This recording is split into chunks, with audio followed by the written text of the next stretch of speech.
nós vamos continuar hoje as nossas aulas sobre o que nós cremos, sobre as doutrinas bíblicas que a nossa igreja acredita, baseadas no Catecismo de Westminster. Então, hoje nós iremos abordar o tema da criação, certo? Como nós devemos pensar a respeito da criação? Por exemplo, será que nós lemos Gênesis 1 da forma correta? Eu acho que, na maioria das vezes, nós passamos por Gênesis 1. No princípio que Deus fazia a terra, se formos a vida. Amém. Versículo 31, beleza. Mas será que Gênesis, primeiro, não teria muito a nos ensinar? Será que a criação, a história da criação, tirando o que nós sabemos sobre Gênesis 3,15, não teria muito o que nos ensinar? Verdades que eu e você não desfrutamos no dia a dia, e encarem essa realidade do motivo dessas aulas. Nós termos a ciência da doutrina e aplicá-la diariamente. Teologia boa é teologia que vale para a vida. Se não vale para a vida, você está sendo só mais um estudioso. Então, qual o propósito de tudo o que vemos? Qual o propósito da criação? Qual o propósito da cigarra? Qual o propósito da árvore? Qual o propósito? Deus criou o gato, gente. É sério. Eu me pergunto isso todas as vezes. Por que Deus criou o gato? Entendeu? O gato. Miau. Entendeu? Eu não sei. Eu já disse até meu irmão. Lá em casa tem 2 gatos. Churrasco de repente. Mas gado também, a vaca, o boi. Qual o padrão divino na criação? Será que ficou algum padrão estabelecido ali, naqueles 3 primeiros capítulos de Gênesis? Tem algum padrão que nós podemos enxergar? O homem tinha livre-arbítrio no Éden. O que representa o homem como criatura criada? E antes da queda, já existia lei? Será que existia alguma lei já antes da queda? Você já se perguntou, por exemplo, Deus não havia proibido o assassinato, mas Caim já sabia que matar era errado. Existem pessoas que dizem, o pecado só é cometido quando a lei foi declarada. Mas veja bem, em Gênesis, antes de assassinato ser proibido, Caim já sabia que era errado. Bigamia em Gênesis só trouxe consequências tristes. Então, perceba isso. Então vamos lá. Uma definição simples da criação, certo? Deus criou todo o universo do nada. Este era originalmente bom. E ele criou para glorificar a si mesmo. Quem vai dar essa definição é o Wayne Grudem em sua teologia. Certo? Eu quero que você perceba que é uma definição curta e simples. Talvez mais fácil de você gravar. Mas que já revela propósito, o meio pelo qual Deus criou, o padrão da criação. Tudo isso já está aí. Nós vamos caminhar mais detalhadamente através da Confissão de Fé de Westminster. E eu quero recomendar um livro para você, presbiteriano, cristão, evangélico. Você quer entender melhor a Confissão de Fé? Você quer entender melhor a Confissão de Fé de Westminster? Faça um investimento significativo. Esse livro de Chad Van Dixon. Esse aí. Guia de Estudos da Confissão de Fé de Westminster. Gente, é muito bom de ler. Esse cara, Renan teve aula com ele, é um dos maiores especialistas na Confissão de Fé, o maior, né? E ele escreve de forma simples. Ele coloca a erudição no seu devido lugar e escreve de forma comunicável. Então, se você quer entender mais sobre a Confissão de Fé, compre esse livro. E o que nos diz a confissão de fé? Reparem, capítulo 4.1 da confissão de fé. Ao princípio, aprove a Deus Pai, Filho e Espírito Santo, para a manifestação da glória do seu eterno poder, sabedoria e bondade, criar ou fazer do nada, no espaço de 6 dias, e tudo muito bom, um mundo e tudo o que nele há, visíveis ou invisíveis. Vamos detalhar mais essa confissão? Lembrando, você pode perguntar, e por favor pergunte. Às vezes é complicado falar sozinho. Então, se você quiser perguntar, isso aqui não é uma pregação, é uma aula, você pode fazê-lo. O que nós enxergamos na confissão de fé? Primeiro, a Trindade está presente na criação. Como nós enxergamos isso, você pode ver, se abrir sua Bíblia em Hebreus capítulo 1, versículo 2, em João 1, 2, versículo 2 e 3, e em Gênesis 1, 2. Lembrando daquela aula da Trindade que eu dei algumas semanas atrás, Deus disse, no princípio criou Deus os céus e a terra sem forma e vazia, e disse Deus, haja luz, e houve luz. Mas interessante é que Deus vai dizer, por exemplo, façamos o homem. A ideia é que o que está sendo criado ali, não está sendo criado por uma única pessoa.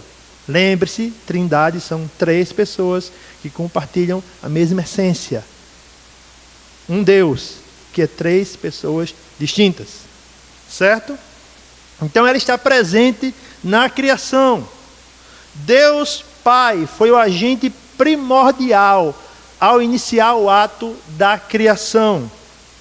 Deus Filho, o agente eficaz que executa os planos e as ordens do Pai. Abra sua Bíblia em Colossenses.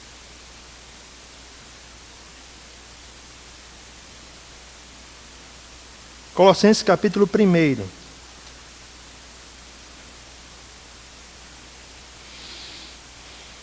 Versículo 16. Paulo vai dizer o seguinte: pois nele foram criadas todas as coisas, nos céus e na terra, as visíveis e as invisíveis, sejam tronos, sejam soberanias, poderes ou autoridades, todas as coisas foram criadas por ele e para ele. Ele é antes de todas as coisas e nele tudo subsiste. A ideia é que Paulo está escrevendo essa carta para a igreja. O Filho participa e sustenta a criação. Então, a obra da criação não é obra só do Deus Pai. As coisas foram criadas pelo agente que executou a obra do Pai, o Filho, criadas por sua palavra. E vemos também o Deus Espírito, aquele que conclui e preserva a criação. Essa ideia de preservar a criação está baseada naquele texto de Gênesis 1 que diz: o Espírito de Deus pairava sobre a face das águas. A ideia é que ele está conservando a criação, preservando a criação.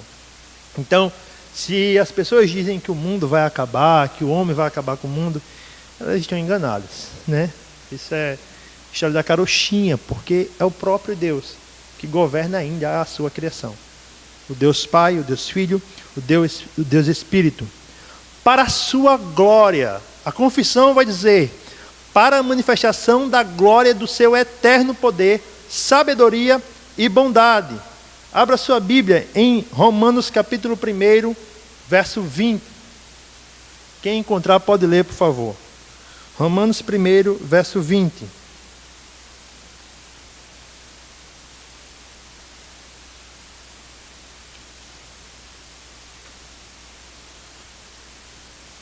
Romanos 1, verso 20. Eu acho que eu estou falando ligeiro demais.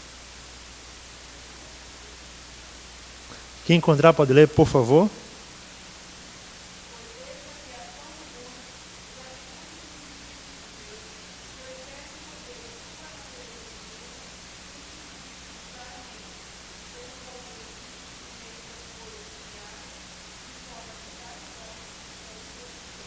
Qual é a ideia da criação?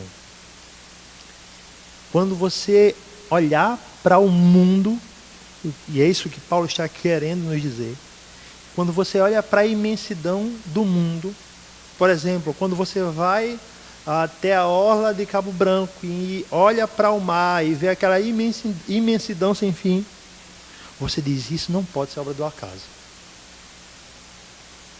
Não tem como. Não tem como um acaso criar tudo tão perfeito.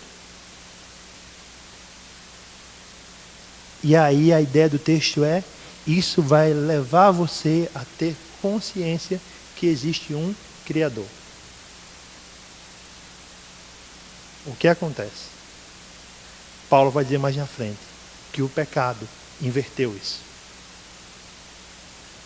O pecado vai negar a autoridade do Criador e vai dizer, isso pode até ser obra do acaso, ou pode ser obra de um Deus feito segundo o meu querer. Mas eu não posso dar glória ao verdadeiro Deus.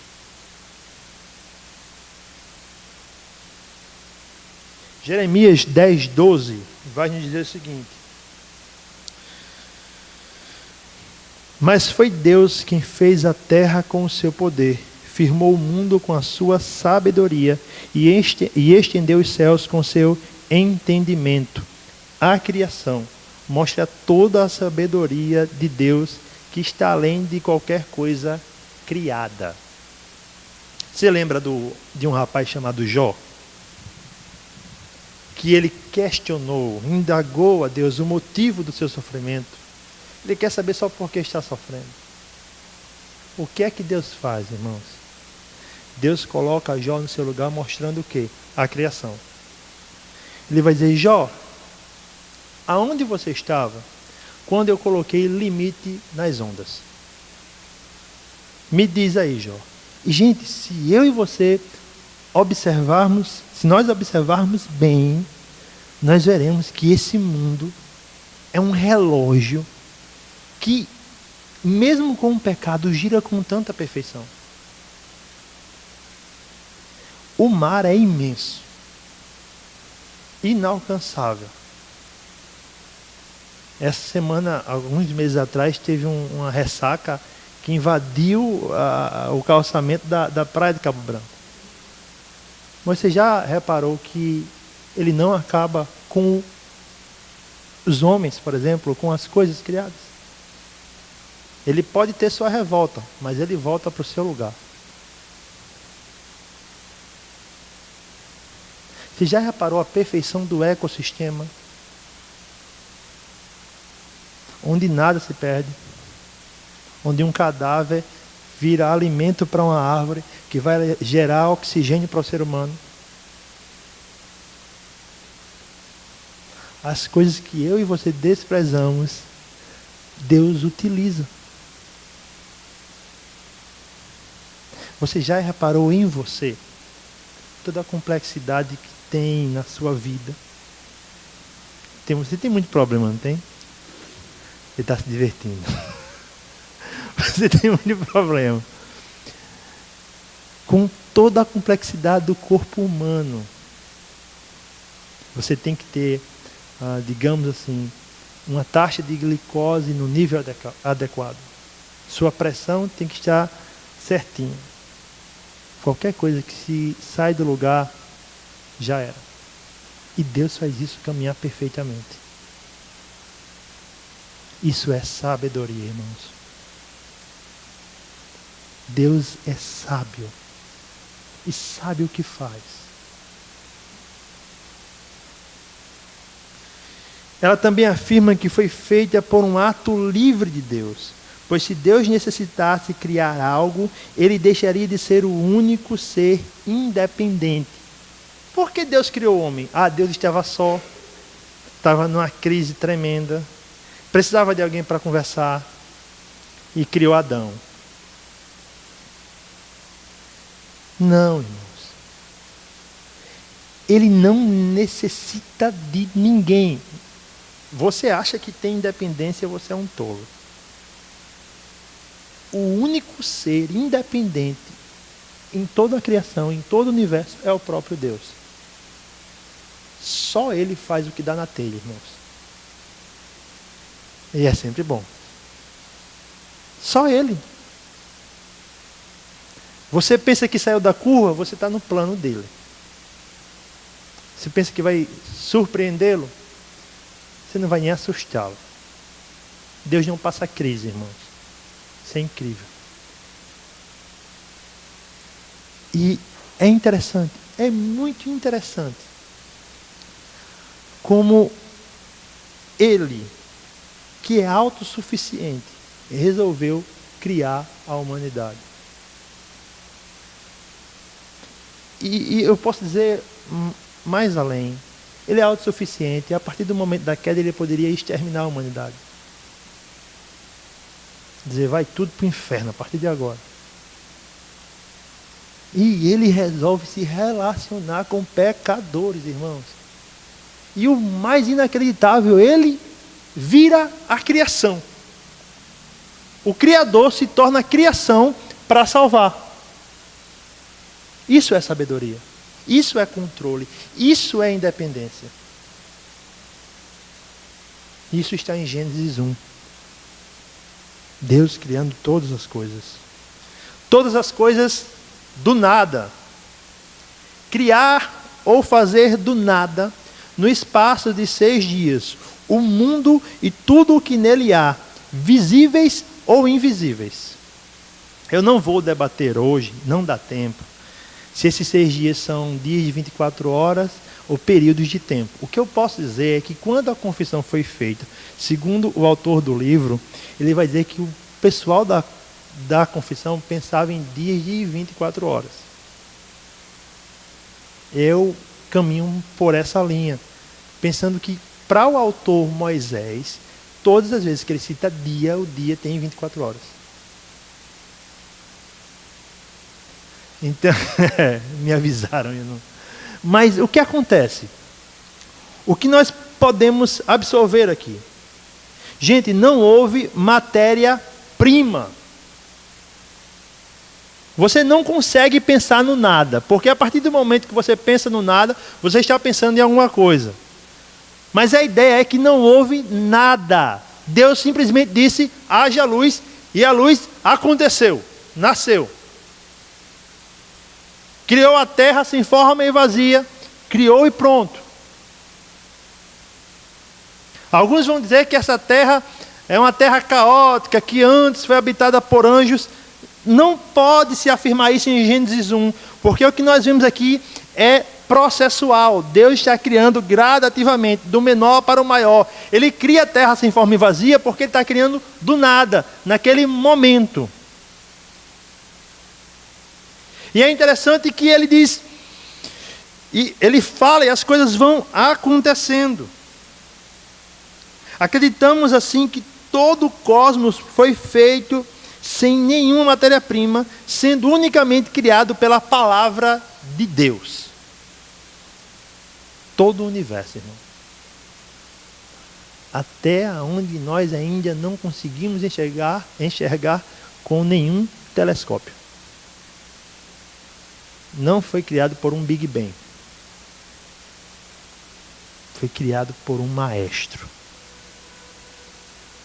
Ele sabe reger as estrelas. Ele sabe reger a criação. Ele sabe reger a nossa vida. A sua vida, a minha vida é regida por Deus, irmãos. O que nós observamos também é que até o próprio tempo foi criado na criação. Porque se nós voltarmos bem para trás, nós chegaremos a um ponto em que Deus está só. E nesse tempo, não há tempo. Se o tempo foi criado em Gênesis, ele vai ter fim em Apocalipse. Até o tempo tem seu tempo contado. Porque nós vemos que nós ali estaremos para sempre com o Senhor. E aí está mais uma verdade maravilhosa de Deus. Deus é conhecedor de todas as coisas. Nós aprendemos isso na doutrina da providência semana passada. Deus conhece tudo. Então, tudo caminha conforme Ele quer. Ele providencia e as coisas acontecem. Mas Ele se relaciona comigo e com você nesse tempo. Meu irmão, como você se relacionaria com o seu melhor amigo se soubesse dos pecados dele de amanhã? Não coloca nem do dia todo, mas até meio-dia. Soubesse de todos os pensamentos do seu amigo. Como você se relacionaria com ele? Eu garanto que nós teríamos um pé atrás. Deus conhece tudo, irmãos. Deus conhece todos os meus pecados, de hoje, de amanhã, até o último dia da minha vida. E Ele se relaciona comigo neste tempo.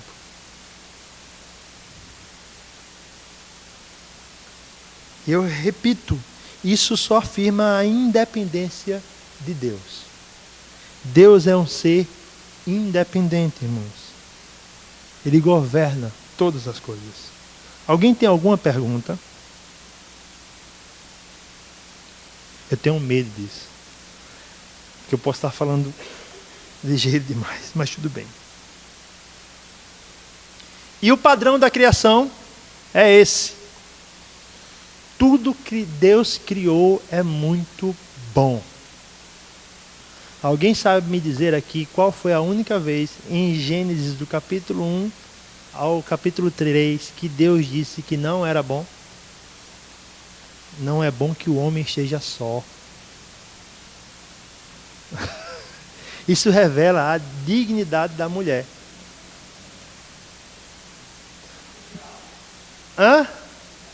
O diabo foi criado bom. Agora ele se perverteu. Dotado de livre-arbítrio, desejou não ser maior, mas igual a Deus. Está errado. Não se preocupe, você comete esse mesmo pecado.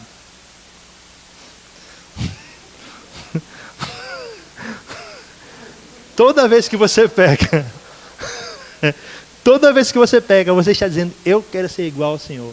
Eu quero dominar a minha vida. Então não acho o diabo tão nojento, não. É complicado. Mas vamos lá. Tudo o que Deus cria é bom. E é interessante como esse próprio Deus tem prazer na sua criação. Isso é o sábado. O sábado não foi o dia que Deus estendeu a rede, né? Oh, meu irmão, que heresia. Mas estendeu uma rede lá na eternidade e disse, agora eu vou descansar. Não, não foi esse dia. O sábado é quando Deus olha para a criação e recebe a adoração da criação. A criação ali já adorava a Deus. E Ele tem prazer na perfeição da sua criação. O descanso foi descanso de adoração desde o Éden. Adoração e serviço. Lembre-se que Adão está dando nome a animais. Então, imagine a quantidade. O Wayne Grudem vai dizer, mesmo que hoje haja pecado no mundo, a criação material ainda é boa aos olhos de Deus e deve também por nós ser tida como boa. Tudo que Deus criou é bom, até o gato. Até o gato. É difícil, mas eu tenho que aceitar isso. Então, meus irmãos, tudo que Deus criou é bom. Cada coisa revela o propósito e adora a Deus. Sendo assim, como eu e você devemos ler Gênesis 1 com um espírito grato pelo que Deus fez, humilde diante da grandeza de Deus e em adoração. Então, quando você for ler Gênesis 1 e quando eu também for ler, vamos encarar como um desafio em não ler como simplesmente algo que eu tenho que passar pela Bíblia, mas algo que eu posso observar. O que Deus é, irmãos. O que Deus é. Se eu creio no Deus de Gênesis 1, qualquer milagre é fichinha. Qualquer milagre. Qualquer necessidade minha não é nada. Se eu duvido do Deus de Gênesis 1, tudo nesse mundo é duvidoso. Nós vamos partir agora para a segunda parte. Alguém tem mais alguma pergunta? Não? Que bom. O que diz a segunda parte? Capítulo 4, parágrafo 2. Depois de haver feito as outras criaturas, Deus criou o homem, macho e fêmea, com almas racionais e imortais, e dotou-as de inteligência, retidão e perfeita santidade, segundo sua própria imagem, tendo a lei de Deus escrita em seus corações, e o poder de cumpri-la, mas com a possibilidade de transgredi-la, sendo deixados à liberdade da sua própria vontade, que era mutável. Além dessa escrita em seus corações, receberam o preceito de não comerem da árvore da ciência do bem e do mal. Enquanto obedeceram este preceito, foram felizes em sua comunhão com Deus e tiveram domínio sobre as criaturas.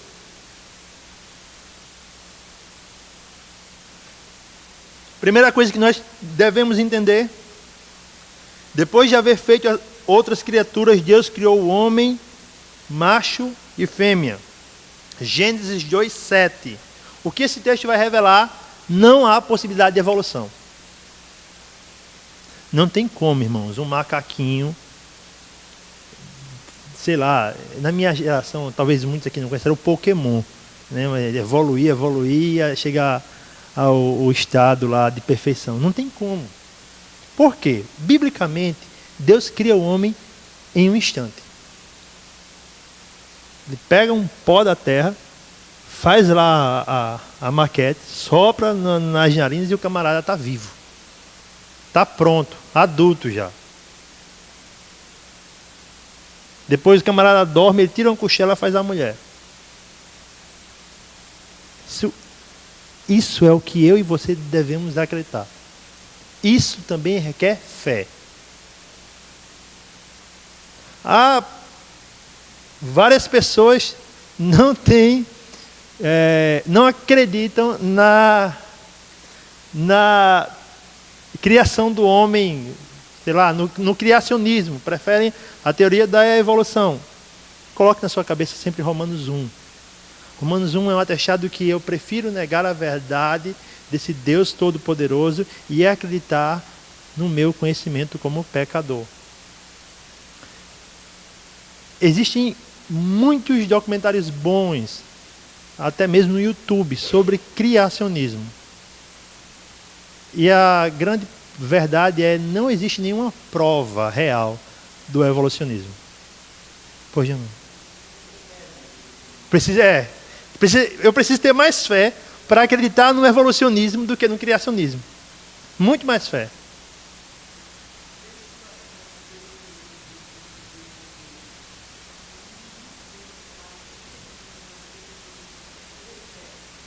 Uhum.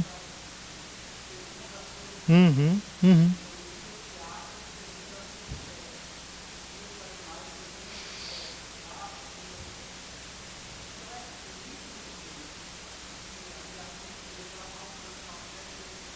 Uhum.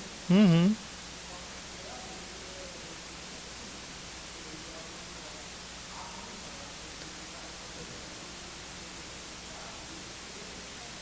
E o texto deve ser levado em conta como literal. Não é uma novela, não é uma ficção. É literal. Gênesis, capítulo 1 é literal. Se você tem problema, meu irmão, cure-se disso.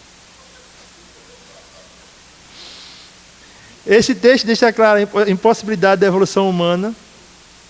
Embora sejamos coroa da criação, e como tem igreja que gosta de usar isso, né? Mas é uma verdade, viu, gente? Nós somos sim a coroa da criação.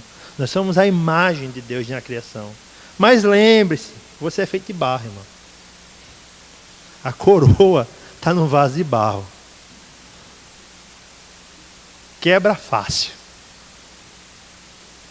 Observa-se também que Deus criou ambos sexos definidos, sendo um dependente do outro na missão. Eu não sei se vai ter mais para frente, mas eu vou explicar isso de forma rápida. nós somos igual em importância, diferentes em papéis. Deus criou o homem e a mulher de igual importância. Alguns comentaristas vão dizer que a palavra uma das palavras que designa a importância da mulher em Gênesis é a ideia de salvadora. Mas não no sentido que a mulher salvou o homem da condenação, mas que sem a mulher era impossível Adão cumprir a missão. Adão precisava da companheira. Certo? Imortal. Com almas racionais e imortais. Eclesiastes 12, 7. Eu diria até Eclesiastes 12. Vai trazer a ideia da nossa brevidade de vida e para onde nós iremos e a quem prestaremos conta. O ser humano é a única criatura dotada de racionalidade e imortalidade. Logo, isso deve nos levar a considerar sua dignidade na criação. Comparar o ser humano a qualquer outro animal é retirar dele a sua dignidade. Bem como elevar qualquer animal à semelhança de homem é dotá-lo de algo indigno. O que eu quero falar sobre isso? Eu acho que se encaixa na teologia da criação. Gente, cachorro não é filho. Entendeu? Eu já vi crente postar psiquiatra, desculpa aí, irmão Zé Ricardo. Psiquiatras atestam que perder um cachorro é comparado à dor de perder um filho. Não tem como atestar isso biblicamente. Isso é idolatria. É desenvolver idolatria por um animal. Eu não estou dizendo, irmão, que você vai chutar o pobre do animal, né? Eu não gosto de gato, em casa tem 2. Mas é ele lá e eu aqui, entendeu? Cada um respeitando seu espaço. O gato nem sempre, isso é verdade. Infelizmente. Mas o que eu quero dizer, você deve sim amar, cuidar, não idolatre. Semana eu estava assistindo um programa e o apresentador perguntou: você tem filhos? Ela: tenho 2 não humanos. Eu digo: poxa, o que é um filho não humano, né? Um filho não humano, um cachorro que é um filho. Não pode, gente. Não pode. Quer criar um filho? Adote. Ou use os meus tradicionais. Mas não pode. Não pode fazer isso. É antibíblico. Você está dando uma dignidade a um animal que não merece isso. Acredite, não tem céu de cachorro. A Leste Boa, os cachorros bons não estão no céu, não. O cachorro do Hitler não está no inferno. Só o Hitler, que era um animal. Mas o cachorro dele não. Porque o único ser dotado de imortalidade é o homem. Por isso a dignidade dele excede a qualquer outra coisa criada.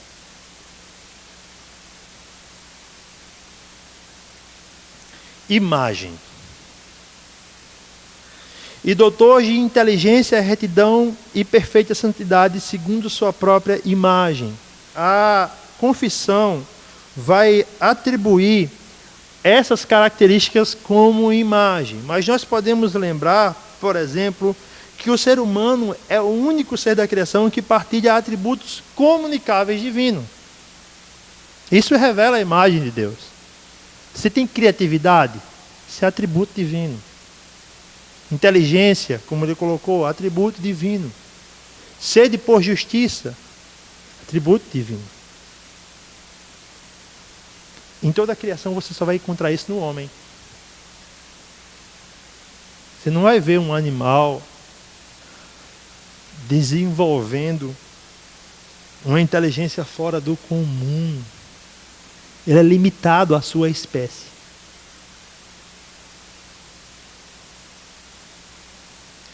Por exemplo, e aí nós vamos para essas características que são citadas aqui no texto da confissão. A questão do domínio.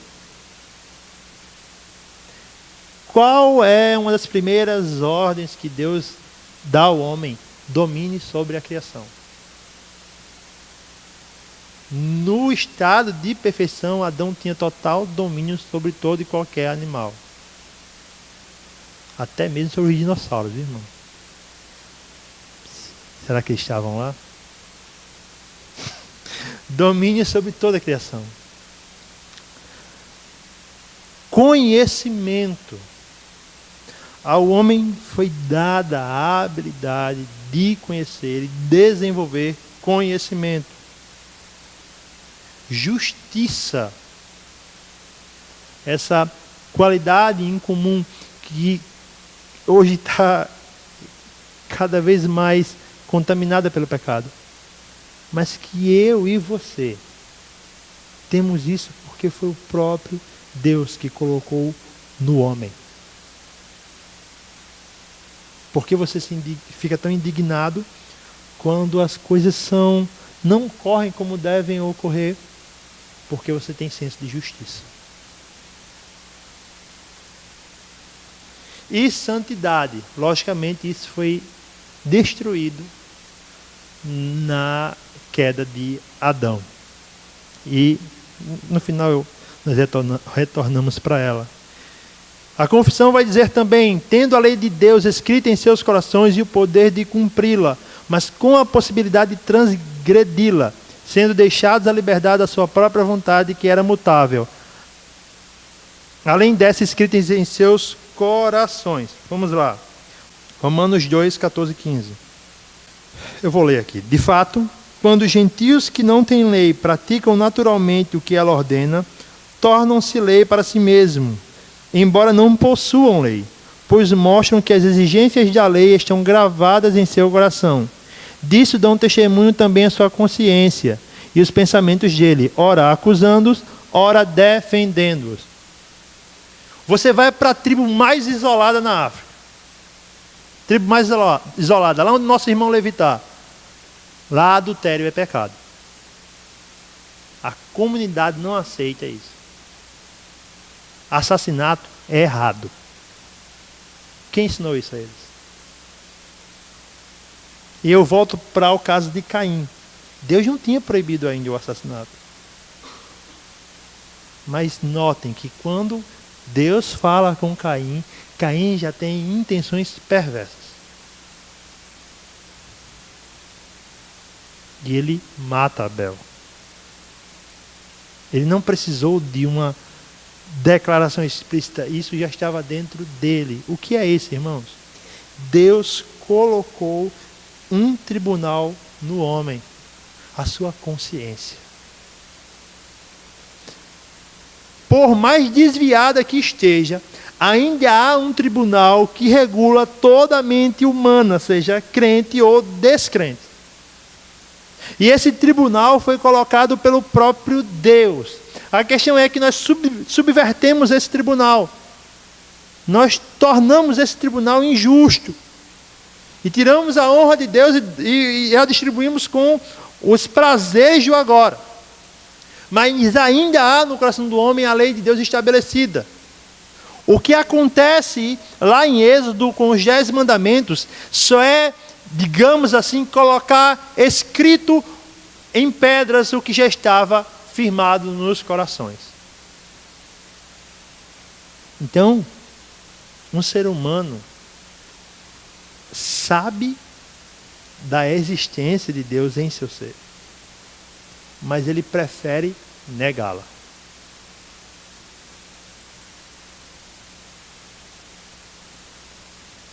Daí o problema. O que nós vemos também é que até a queda o homem possuía livre arbítrio. Aí você pode perguntar, poxa, Deus, eu vou fazer essa pergunta, né? Deus sabia que o homem ia pecar. E mesmo assim permitiu. Irmãos, Deus não criou uma máquina. Deus não criou uma máquina. O homem, em seu estado de perfeição, deveria adorar a Deus por sua vontade. Mas foi contaminado. Cedeu. caiu em desgraça. Hoje Deus transforma a nossa vontade para que não caiamos em desgraça. Também espero que você entenda que Deus não criou o homem imperfeito. Na realidade, Adão expressava toda a perfeição de Deus. Mas essa é a ideia de livre-arbítrio que ele possuía. Quando foi tentado, ele quis determinar as coisas. D.A. Carson, falando no Congresso Juvep ano passado, nos ensinou que a ideia de o homem comer o fruto para ter conhecimento do bem e do mal, a tradução perde um pouco o sentido, porque a ideia seria determinar o bem e determinar o mal. Qualidades divinas. O que acontece no Éden é o mesmo pecado que aconteceu na eternidade. O homem quer ser igual a Deus.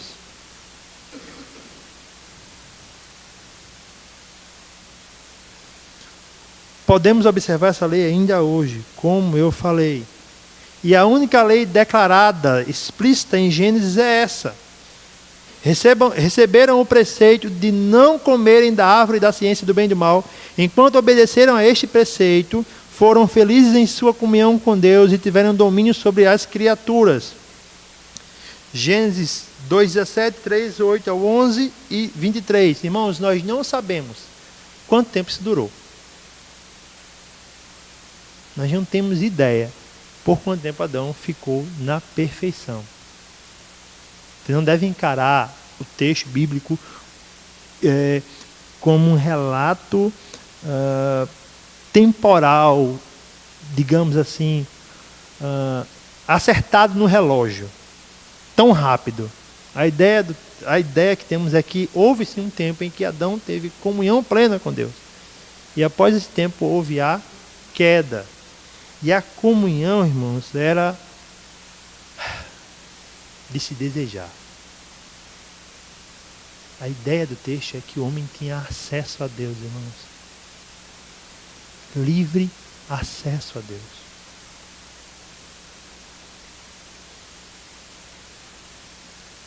Mas ele amou mais a sua própria glória. Mas há uma boa notícia. E é com ela que eu...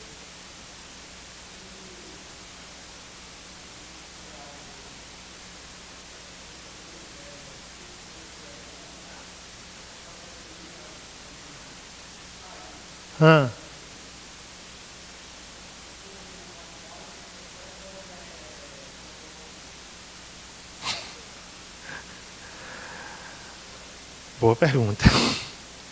Ainda bem que só foi ela no final. Não, mas brincando, parando um pouco. Não ocorreu falha no processo. Não ocorreu falha nenhuma no processo da criação. A queda do homem, e aí nós voltamos a esse tema, foi decisão do homem, mas estava no controle de Deus. Tinha um livre-arbítrio. Então ele peca porque ele quer.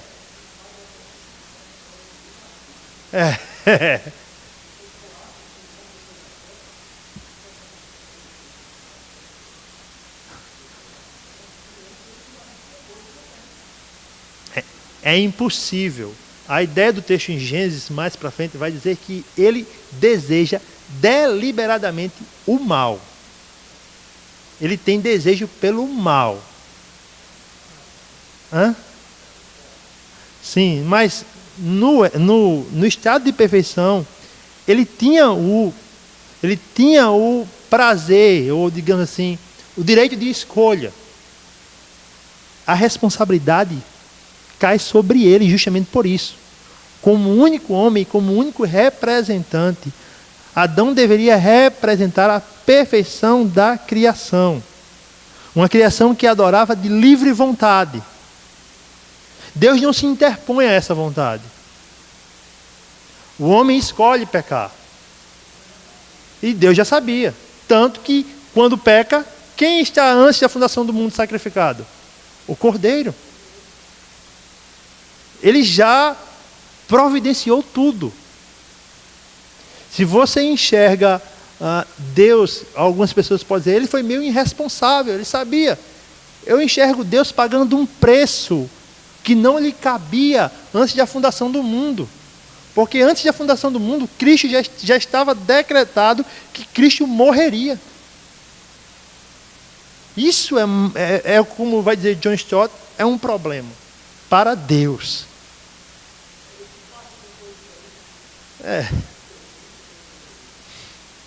É um problema para Deus. E ele resolveu. É isso.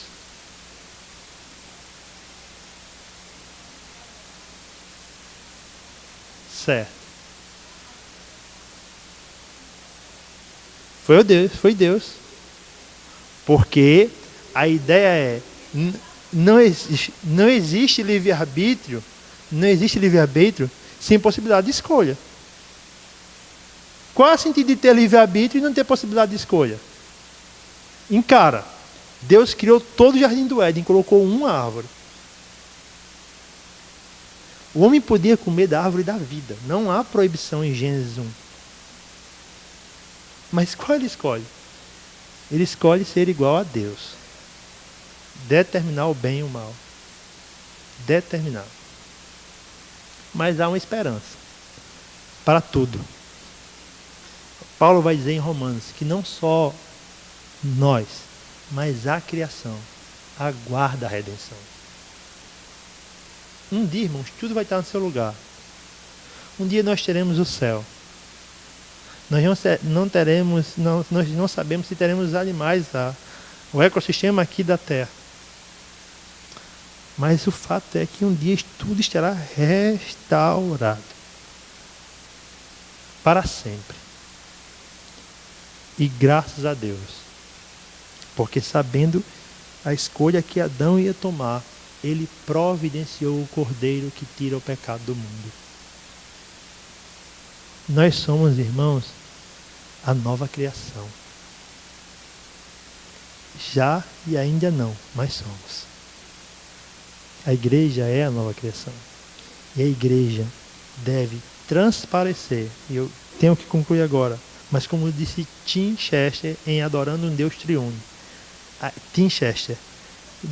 A igreja deve transparecer a imagem de Deus na pluralidade, nas diferenças que nos remetem à unidade.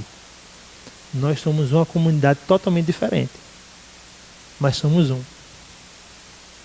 Isso é a nova criação. Amém? Deus em Cristo nos abençoe. Se tiver mais alguma dúvida depois do culto, a gente conversa. Pela misericórdia de Deus.